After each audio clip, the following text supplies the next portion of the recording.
तुझं नाव सांग. आकाश. तुला काय त्रास होत होता? मला खोकला येत होता. किती दिवसापासून खोकला येत होता माझ्याकडे यायच्या आधी? 5-6 दिवस. अ, किती येत होता खोकला? फार येत होता, मध्यम येत होता का फार कमी? फार येत होता. किती? फार. फार येत होता. हा.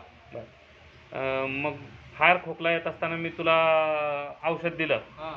आणि किती दिवसात तुला खोकला कमी कमी झाला? 2 दिवसात कमी झाला. किती? 2 दिवसात. 2 दिवसात. तुला कसं वाटतंय आता? बरं वाटतंय. आता किती दिवस झाले औषधं देऊन पण? 10 दिवस झाले. 10 दिवस झाले. 2 दिवसात खोकला कमी झाला पूर्ण. कमी झाला. बरं वाटतंय आता? छान वाटतंय? हा. त्या औषधं चांगले आहेत? हा, चांगले. दवाखान्याचं नाव सांग. Gaikwad homeopathic clinic. ओके.